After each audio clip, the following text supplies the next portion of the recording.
short introduction from an IEP point of view to the webinar today. We're really honoured and very grateful to have Liz Sewell from Belina GRoW today, and she's going to be talking about single parent challenges.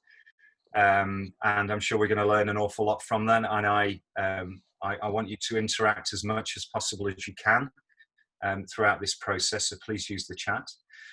This is the 25th now in our series of webinars, and I didn't think we'd get all the way along that journey when we first started, so it's fantastic. We've got loads more to come as well. We've got more on coaching, virtual first aid. I'm fascinated to see how that works online, but we'll give that a whirl. And we've got some stuff around online learning. We've got some stuff around suicide prevention. We've got lots and lots of stuff coming up in the next few weeks and months. Keep coming back to this space. Use your IEP Learning Network e-bulletin that comes out every week to find out what's going on. We also publish the series on our website, so head on over to myiep.uk to find out what's going on. And if you miss one of our webinars in the series, one of these learning opportunities, you can always head on over to the IEP YouTube channel, where you can subscribe. Please make sure you subscribe so you can get lots and lots of information, find out what's new, what's happening, and what's going on week by week. And you'll be able to get the learning content there and revisit it with colleagues, with family, with friends, and continue to learn throughout that process. So once again, thanks to Liz for joining us today. Stay safe, everyone. Keep engaging through the chat. It's really good to hear what you're up to, and make sure that you do engage with the IEP through the website, through the IEP YouTube channel, and make sure you get access to the Learning Network e-bulletin. So thank you very much. Over to you, Liz. Hello, everybody. Thank you so much for coming along today. I'm really, really delighted to be here. I think this approach that the IEP has now of offering people the chance to talk about what they're experts in and share it with each other and then keep it online is something that we can really all benefit from. So I'm really, really pleased to be here, and thank you, Scott and Helen, for sorting this out. What I'm going to do today is I am going to run you through some stats and facts about lone parents. I'm going to talk about what our project does, and then I'm going to look at our survey, 100 Women Speak, that we did for Employability Day this year. So I'm going to start sharing my screen now. I'm going to suggest that Helen from the IEP has suggested the best thing for everybody to do is to put it on speaker view so that you can see the slides, and then when we go into conversation we can take it from there.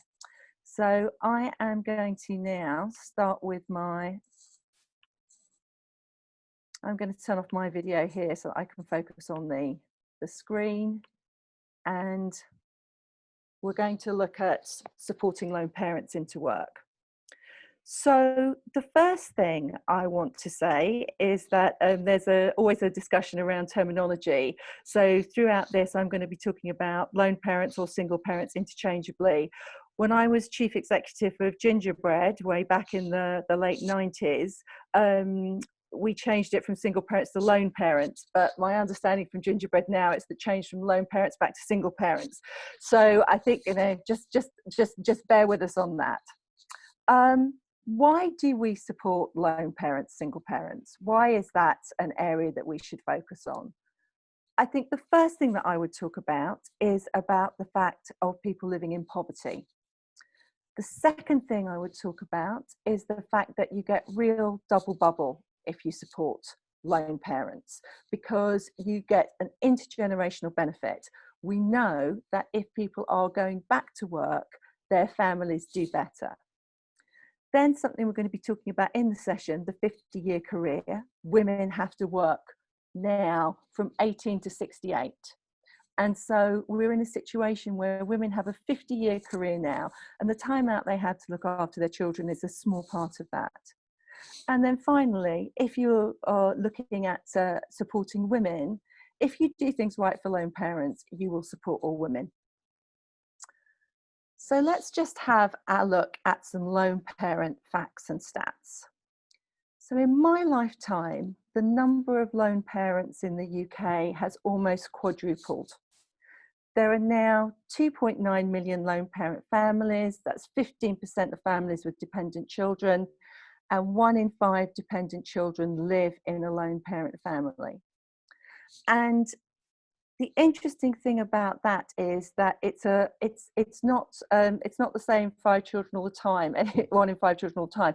In fact, 1 in 3 children will be living in a lone parent family in part of their childhood.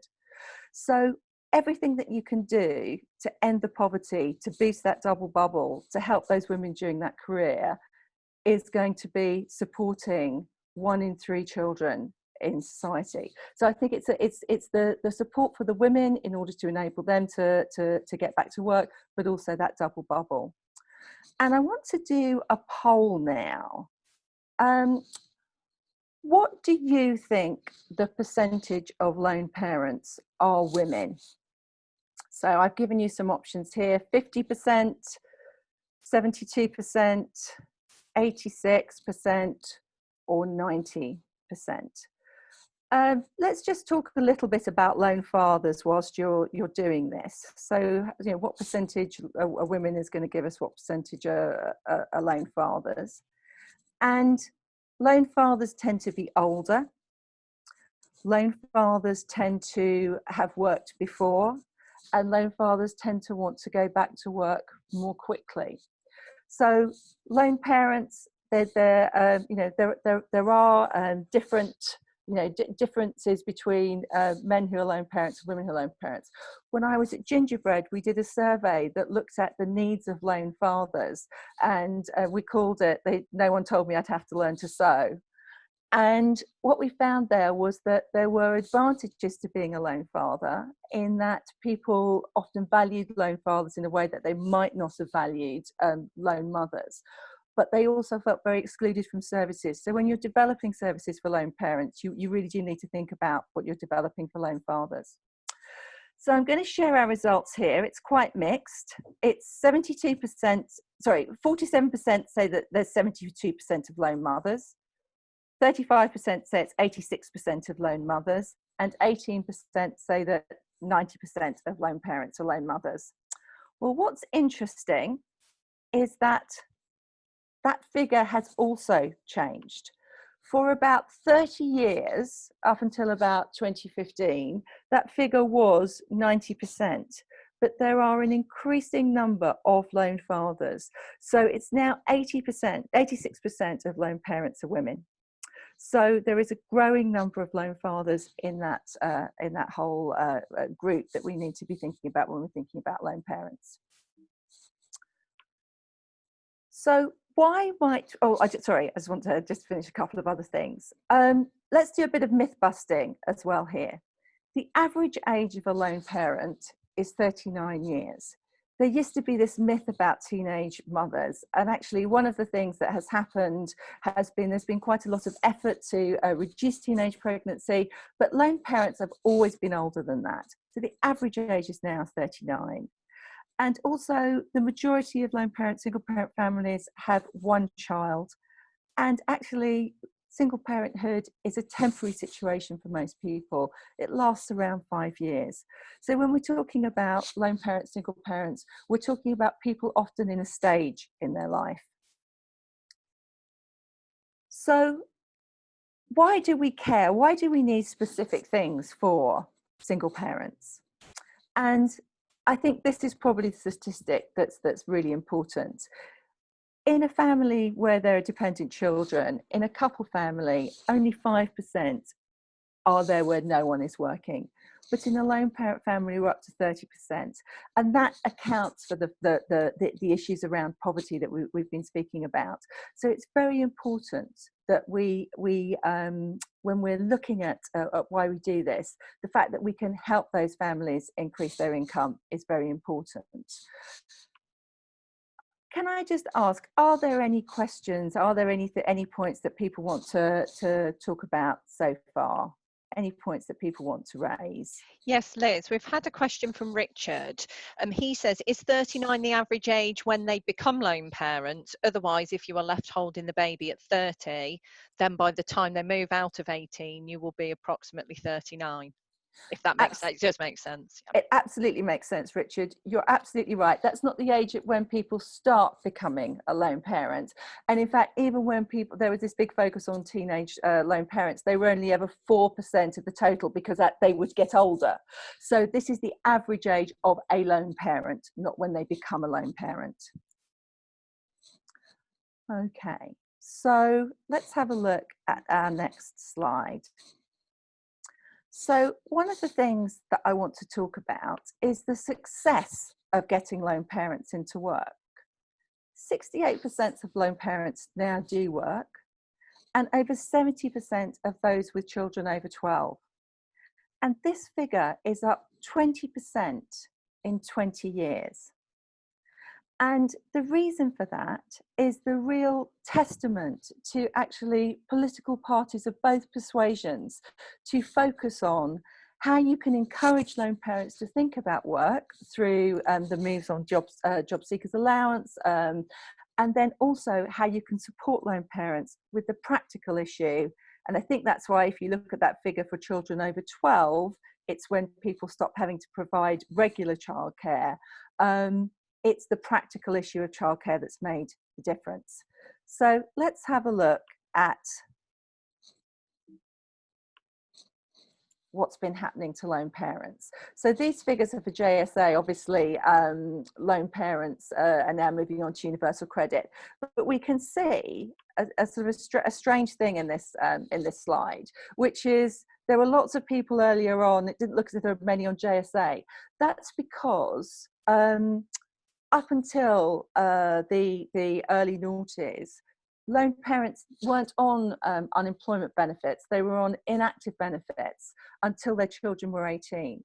In fact, when I arrived at Gingerbread, what we found was that there were so many women who'd taken 18, 20, 25 years out of their working life, because the government, and this was Maggie Thatcher back in the early 90s, decided to take lone parents out of unemployment figures. And what that did was it reduced unemployment by 1 million overnight, but it also said to an awful lot of lone parents, you don't need to go to work. So in 97, there was a radical shift in the way people thought about lone parents and work. And Harriet Harman would have been one of the person that really was pushing on that.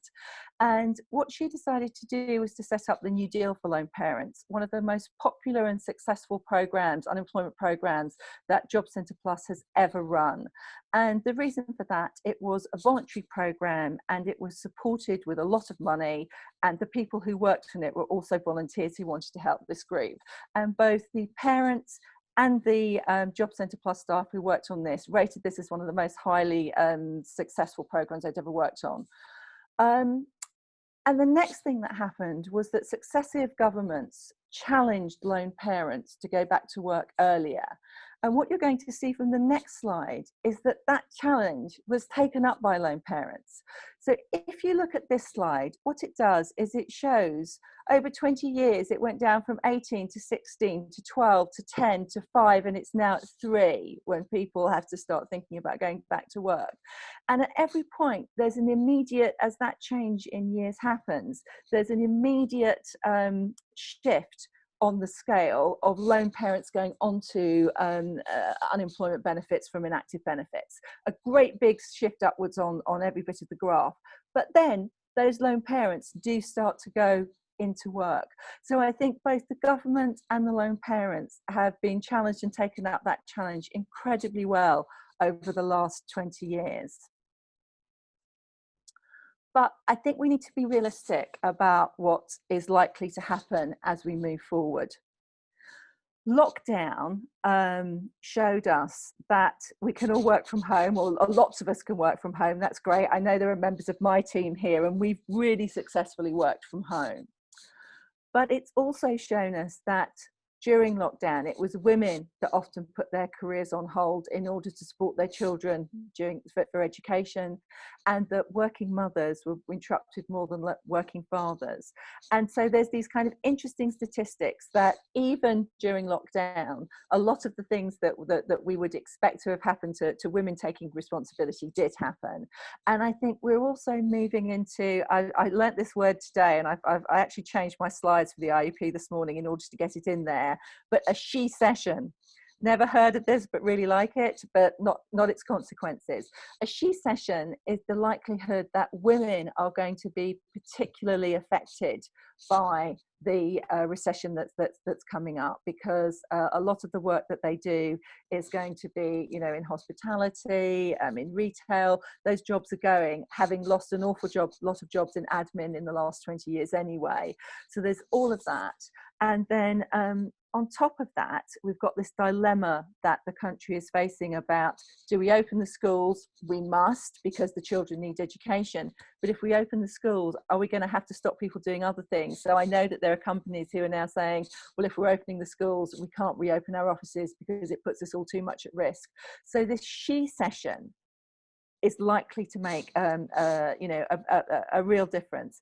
And again, I'm happy to stop here and see if there are any thoughts that people have around the issues facing women as we move, and lone parents in particular, as we move into the next sort of you know, 2 years, because it seems to me that there's going to be a lot of women in the programs that people are running, not necessarily specialist programs, but in the bigger programs that people are going to be running, the more ones that are taking people off furlough into redundancy and back into work. Any thoughts on that?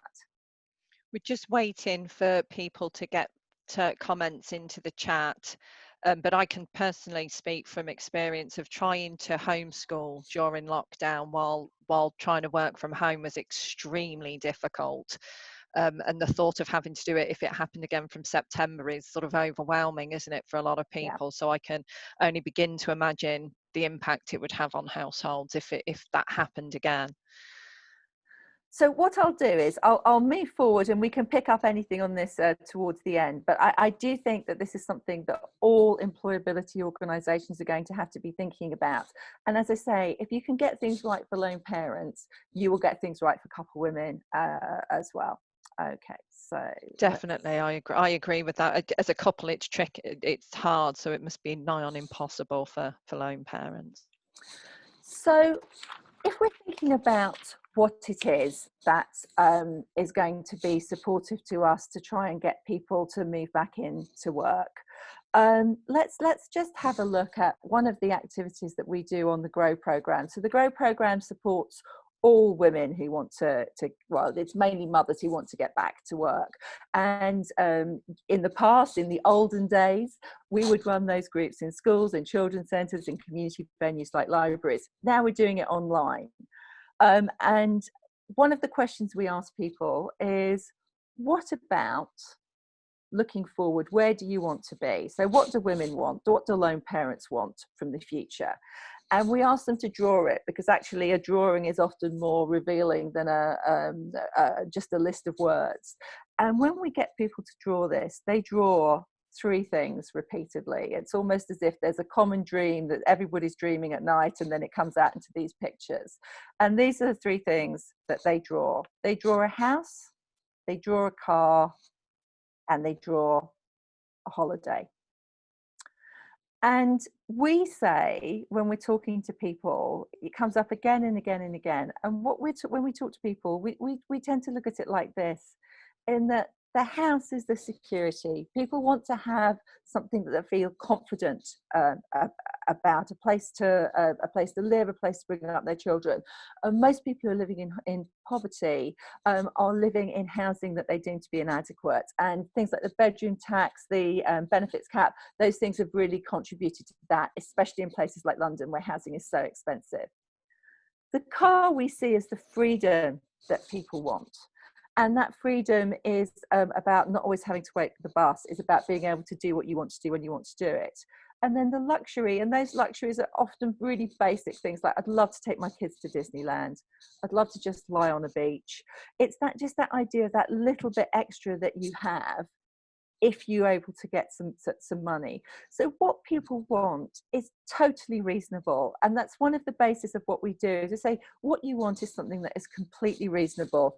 And there's every reason why you should be working in order to get that. So when we're talking about working with lone parents, we see the very first thing that you need to do is to build their confidence.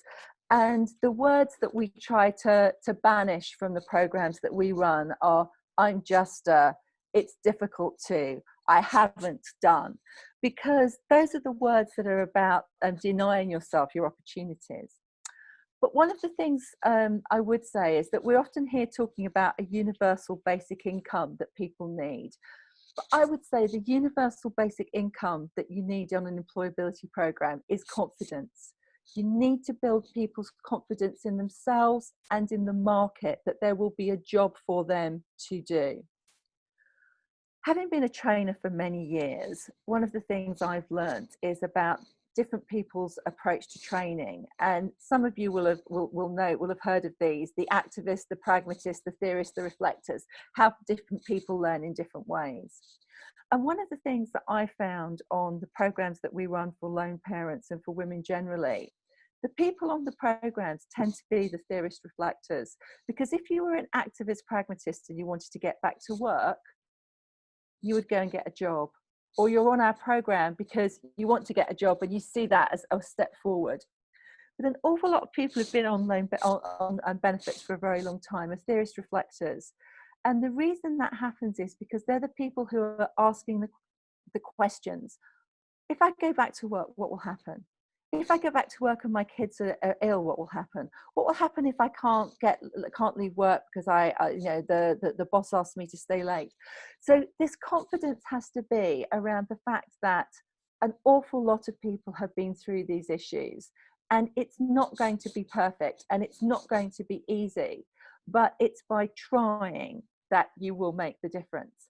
And one of the things that I'm going to go on to talk about is that actually what you need to do with lone parents in particular is to get them into the right job.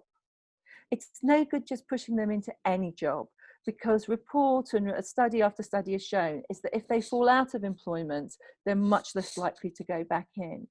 But on our program, on our Troubled Families program out in West London, where we work with G4S as our prime, what we found there is that we might not get as many people into work initially, but the results that we have on sustaining people into work in 26 weeks are high. And so it's that thing of getting people into to the right job.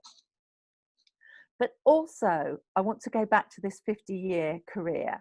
And I want to take you through a journey of a timeline.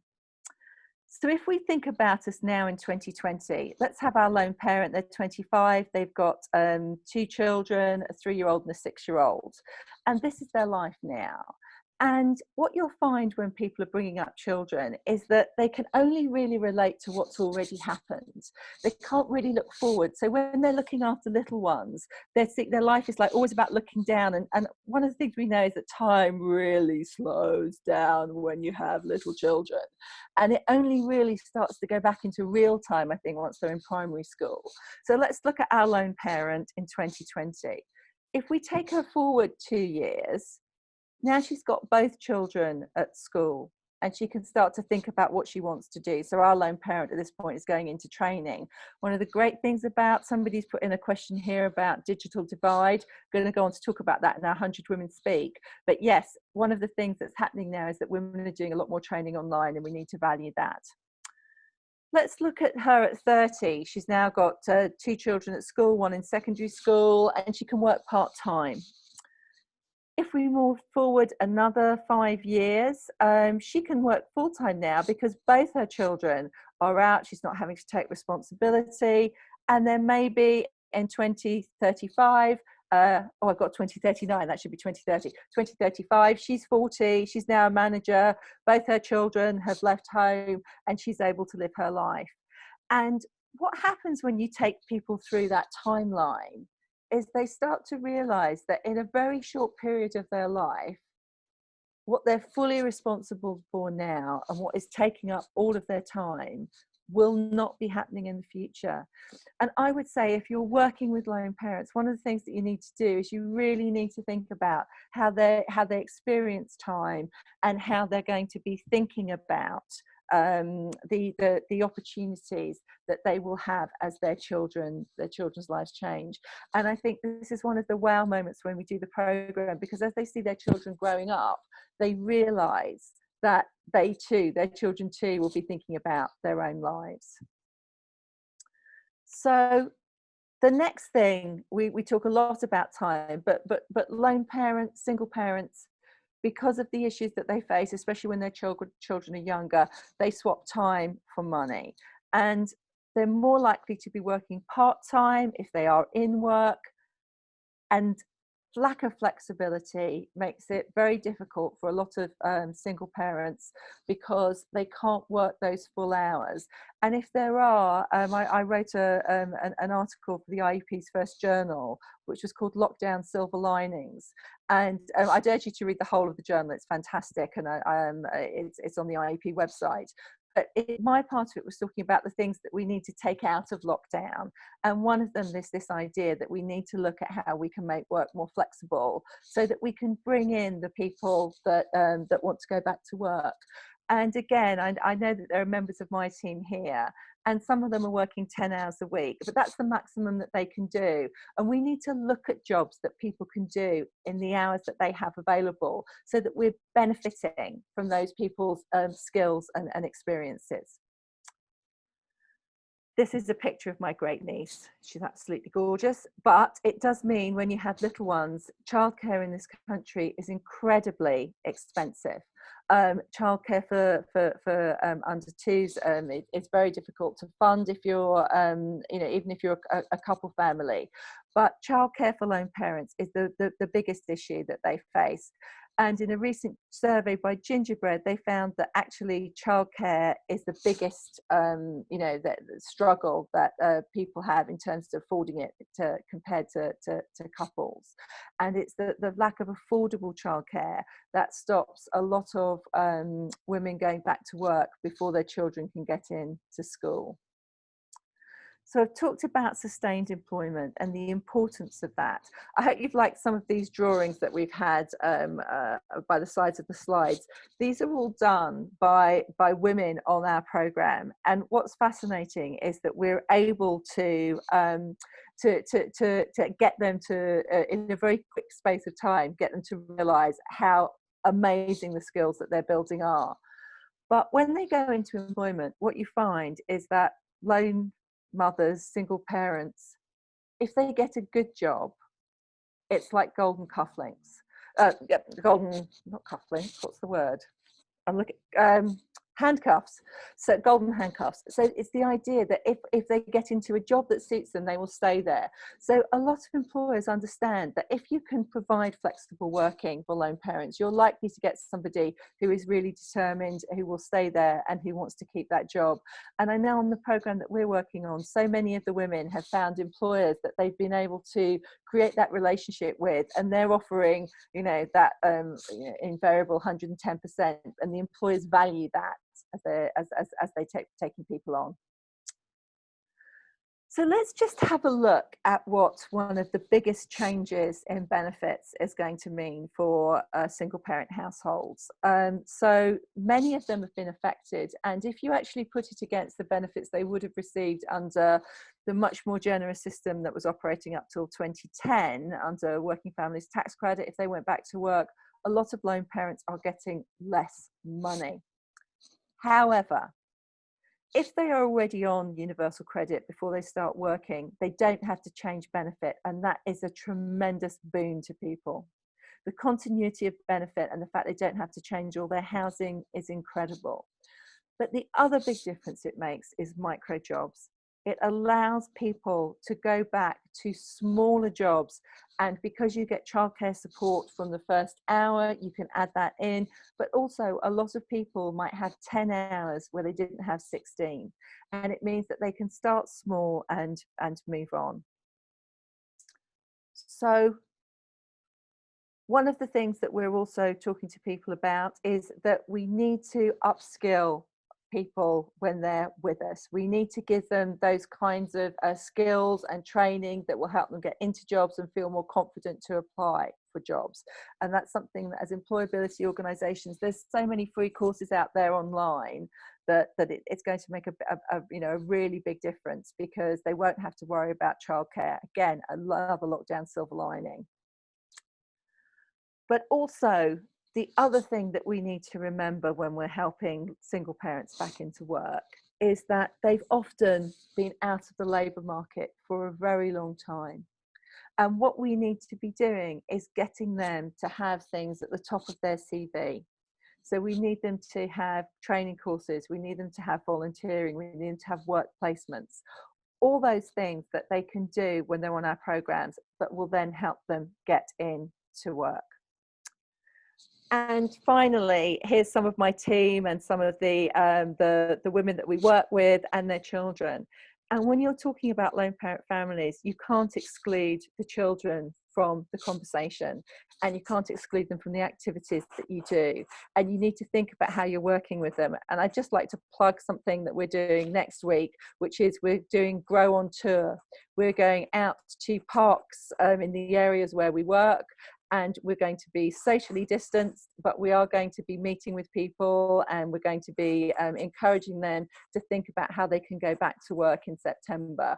Because one of the things that we know is that lone parents in particular go back to work the same time that people start a gym, which is in September and January. So it's a really good time to, you know, if you're thinking about working with lone parents, August is the time that you get them ready. September and January are the times that you can really get them into work. So it's a really good time to be thinking about this. So I'm just going to move across. Helen, shall I have a look at a couple of these questions in the chat now? Yes, so we've had a few comments and some questions. So one of the comments we've had with a question alongside it is, I'm having to take an unpaid leave due to no childcare. So having to use that unpaid leave, where does Nicola stand with this? Because that's what she's having to do. Do you know? So that's the kind of issue around flexibility. So some people, Nicola, would say, well, at least you can take unpaid leave. But for a lot of us, we know that unpaid leave is an impossible thing to do for a very long, you know, if you're looking at it for a long period of time. And we've had children out of school now nearly, you know, September for 6 months. So it will be contractually between you and your employer to decide. But I think one of the things that we need to have is an understanding that, you know, if women are looking after children at home, there has to be some kind of understanding and compensation for that. They can't be expected to do that for nothing. And if the state isn't going to pay for it and employers aren't going to pay for it, those families are going to fall into poverty. So it's not an answer I have for you in terms of what you can do. What you could talk to your employer about is working flexibly if that's feasible. And that's definitely something that we found that employability organisations, a lot of them can do and have done. So you know, I don't want to get in between you and your employer, but it's definitely worth a discussion. Okay, great, thank you. Caroline says she can see that there will be more lone parents due to relationship breakdowns over lockdown, financial and caring responsibilities for children and the elderly. I think that's one that we're seeing already, isn't it? Definitely. And I think that, as I say, this is why I think it's so important that you look at lone parents and women when you're making your plans for the new framework, when you're looking at applying for bids, because those people you'll need to think about how you're going to reach them, how you're going to get to them, how you're going to engage them, and how you're going to move them forward. So a lot of there's been a lot of focus on young people, quite rightly. I understand that. But when you're putting your own programs together, think about the issues we've been talking about today. And we've had a couple of comments from Dahlia and Jeanette here along the digital inclusion. So thinking about working with people who need to retrain, Dahlia's found that digital inclusion is a real problem. And that links in to Jeanette's comment around we need to address the digital divide, making sure that lone parents have access to Wi-Fi and devices that enable them to keep a pace with the changing world of work. I think that's really fascinating. And I'm just going to move on and show you our 100 Women Speak, Dahlia, because that absolutely took on board the points that you're making. So let me just get into that, and I'll tell people a little bit about this. So this was all women. And what we did was we put out to the women on our programme, and we asked them to come back to us. And 100 women responded to the survey, which was great. And we wanted to find out what lockdown had meant for them. So let me just take you through this. So it was all mothers who wanted to work, and it was looking at the effect that lockdown has had on their opportunities. And 46% whatever, 46 women said they were more likely to work having experienced lockdown. That's not saying that 54 said they were less. In fact, actually, most people said they were, either the same. There was only a small group that said they were less likely to work. But I thought it was fascinating that 46 said they were more likely to want to go back to work having been at home with their children for 6 months. Who knew? Half said that lockdown had actually improved their confidence. And I think that's because people had to do things they hadn't necessarily done before, and they had to manage quite a complex and scary situation. And only 22% said that they'd lost confidence during lockdown. And most of those were people who'd had people ill in their family. 46 wanted to start a training course as soon as possible. And that's something that we were able to address on our project by setting up a range of online programs. And I'd really like to say thanks to people like Digital College and Hayes Campus that we work with, for people actually setting up those programs and making them reasonable to pay for, or even free. People thought about what they wanted to do during lockdown, and 1 in 3 decided that they were going to have a new career, that they wanted to look at something different. And I think some of those were people who'd previously wanted to work with children who decided that now that wasn't what they wanted to do, but also people had built some skills during lockdown that they wanted to use. A quarter said they wanted to work from home permanently, so a reflection that kind of flexibility is also a positive for some people. And a third had improved their IT skills. So Dahlia, I think what's interesting here is that for a lot of women, actually all the stuff that they did with their children improved their skills. But you are right in saying that it's not just about can you use a computer, it's do I have a computer?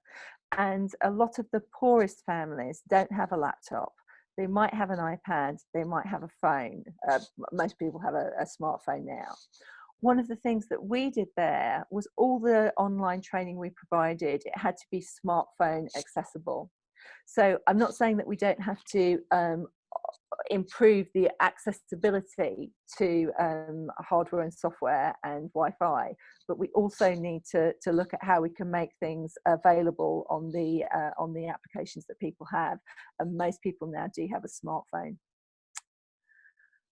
56 felt it would be harder to find a job because of lockdown, and I think we need to be realistic about the fact that that's going to be true, that women are going to find it harder to get a job because the economic situation, we're looking at retail folding, we're looking at hospitality getting smaller, we're looking at a lot of jobs that women have done in the past, there being fewer of. There are likely to be more jobs in some areas. There are likely to be jobs in cleaning. There are likely to be jobs in care. There are likely to be jobs in education. So a lot of those are areas that we want to work in. But we also need to be thinking about how we can support people to work from home in different jobs. And I think you're right. It's about being optimistic and positive about those things, not just negative. Quite a few people said lockdown has been a positive experience for them. And again, it was a small number who said that it had been a negative experience. And these were the kinds of things that they said that they were benefiting from: family time, quality time, time to think, time to plant strawberries and vegetables, but also home learning. And people were thinking about how they could reflect on what they wanted to do in their own lives. But coming back to the key thing, childcare is still the biggest barrier to work for those women. And interestingly, this was done early in June. 61% or 61 felt it was still too early to open schools. And I have been talking to the people that I work with and for around this issue, that until we have sorted the dilemma around schools, women and lone parents in particular are going to find it more difficult to work. So that is something that I think the government has to take on. If it wants to get women back into work, it needs to sort out the schools. That's just a really straightforward thing. So those are that was the findings of our survey.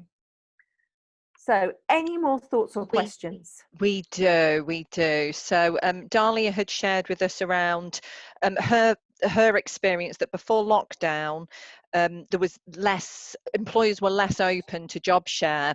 And how can we, in this post-lockdown era that we're in at present, encourage more flexible learning from employers?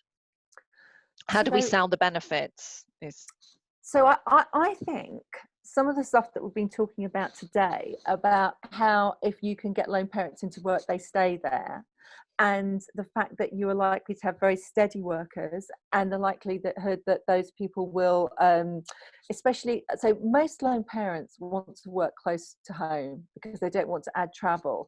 So if you can not just think about the larger employers, but also think about the smaller employers. And I think the flexibility that universal credit can add to people's lives now, in terms of taking, going up and down in terms of the hours that they do, I think there are some real positives that you could sell out there to employers. And I think a lot of people are going to be rethinking quite radically how they employ people. And so that opportunity for flexibility should play into some of our strengths. Excellent, thank you. Dahlia also shared that she'd be really interested in finding out more about the smartphone training opportunities. So if you have something we can share with the group afterwards, I'd be more than happy to send that out. I will do. So I know the one that we use, who also work with the IET Digital College, all their stuff you can do on a smartphone. And what we've had to do is we've had to look at thinking about how maybe we could get laptops to people who might not have them. And I know, again, PDT and other of the primes that we work with, they've just applied to the lottery for a lot of, I think 75 laptops and access to Wi-Fi. So I think there is an understanding now that that Wi-Fi hardware and the software are going to be something that we need to be actually getting out there to people. Definitely. I think some content can be quite challenging on a smartphone though, can't it? Just because of the size of the screen, and it's sort of live content is more challenging because of the chat function, but that will come with time, won't it, as software providers work on that.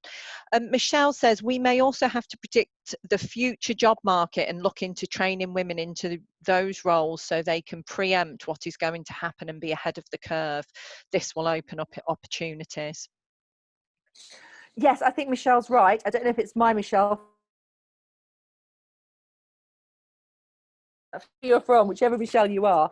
I think that's a really, really good thought. And I think it's one of the things that we need to be sharing our ideas together. What are the things that women could be, and lone parents could be trained to do, that's coming up? So I'd be interested in being part of any of those discussions. Excellent. And it is your Michelle. Liz has just come in, so that's nice. And Dahlia says that was a really interesting survey, so thank you for that. Jeanette says we as a housing association issued 400 tablets to residents in need during lockdown. A quarter of these were Wi-Fi enabled. This made a difference to families, particularly with homeschooling. Did you hear me then? Yeah. So I think you're right. I mean, I would have been one of the people that was not campaigning for Jeremy Corbyn at the last election. However, I think what we could say about the Labour Party's offer there to say free Wi-Fi and access to IT, I think that's something that is going to become as necessary as a washing machine to people. And without that, it's not just going to be, as I think the point that you're saying here, it's not just going to be the parents that suffer, but without digital inclusion, we're talking about the opposite of a double bubble benefit. We're talking about a real exclusion of children from opportunities. And so we need to be looking at that as an employability sector. How can we develop that? Because at the moment, the place where we would send people if they weren't coming to our own offices was the library, but the library isn't open to do those kinds of things. So actually having it in your own home is going to become essential. Okay, yeah, those are all the comments we've had so far, and Chantal says that's amazing.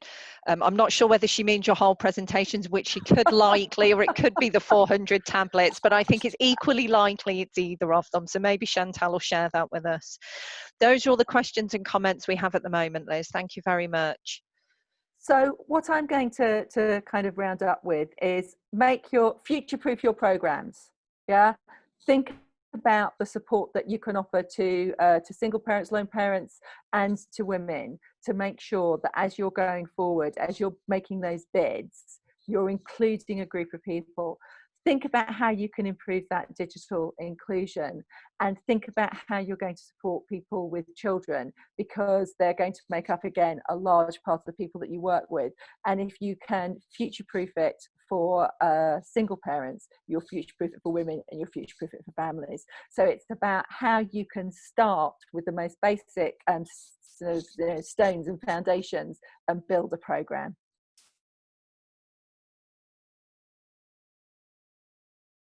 Excellent. Thank you very much for that, Liz. I think Scott is still with us. So if we've not got any more comments from the group, I'll invite Scott to come back and do his bit. Hello, Scott. Hi, everyone. That was absolutely fascinating. Thank you, Liz. And not surprising that it's fascinating, because Liz is a long-standing fellow of the IEP, and all in all is a good egg and knows her stuff. So thank you very much, Liz. That was really, really interesting, and lots of really good chat there as well, and lots of really engagement. So thank you very much to all of you for doing that. Just want to reiterate, Helen's put some stuff in the chat there. I've put the YouTube link and also the IEP website, some other stuff around what webinars are coming up. There's a number of you that continue to engage on these webinars, so thank you very much for that. Nothing else to say, but once again, thank you very much to Liz. Thank you to Belina GRoW. Thank you very much for the presentation.